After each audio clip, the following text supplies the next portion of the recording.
Hello beautiful subscribers, welcome to my YouTube channel Adi963 Creation. Please do like, share and subscribe my YouTube channel. Today my vlog దిగ్ని hospital తీసుకెళ్ళాము నంద్యాల. మాకు పక్కనుండే ఒక పెద్ద town Nandyal. ఇప్పుడు రీసెంట్గా డిస్టిక్ కూడా చేశారు మా దిగ్ పుట్టినప్పుడు. ఇంకా ట్రైన్ దిగేసాము. ట్రైన్ దిగిన తర్వాత మేము ఇంకా ఆటోలో వెళ్తున్నాం హాస్పిటల్కి. సిసింద్రి హాస్పిటల్ అని చిల్డ్రన్స్ది చాలా మంచిగా చూస్తారని రివ్యూ రేటింగ్ కూడా చూసాము. ఆల్రెడీ ఒకసారి ఆదిత్యని తీసుకెళ్ళాను. అక్కడ పర్లేదు తగ్గింది. మేముండే దగ్గర చూపించినా తగ్గలేదని ఇంకా అక్కడికి తీసుకెళ్తే బెటర్ అని తీసుకెళ్ళాము.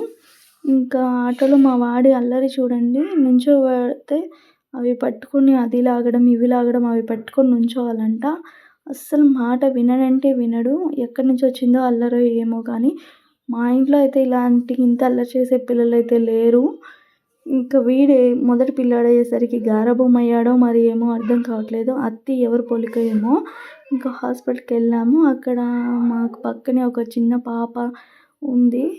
ఇంకా అందరూ చాలామంది పిల్లలకు దగ్గు జలుబు రావడం వల్ల అందరూ ఫుల్ రష్ ఉంది. మేము టోకెన్ రాపించుకున్నాము. ఇంకా వెయిట్ చేస్తూ ఉన్నాము. ఇంకా మా అమ్మ కొంచెం ముందు కూర్చొని మా టోకెన్ ఎప్పుడు పిలుస్తారా అని వెయిట్ చేస్తుంది. మా ఆదికు మాత్రం చాలా అల్లరి. అక్కడ సోఫా ఉంటే సోఫాలోనే కూర్చోవాలంట. మామూలుగా స్టీల్ వాటిల్లో కూర్చోడు. ఇక్కడే కూర్చోవాలని అల్లరి. ఇంకా మా దానికోసం వెయిట్ చేస్తూ ఉన్నాము. మీ పిల్లలు కూడా ఇలాగే బయటికి హాస్పిటల్కి వెళ్ళినప్పుడు అల్లరి చేస్తూ ఉంటారా? మరిన్ని వీడియోస్ కోసం మన ఛానల్ని సబ్స్క్రైబ్ చేసుకోండి. Thank you for watching. Don't forget to subscribe Adi963 Creations. Please do like, share.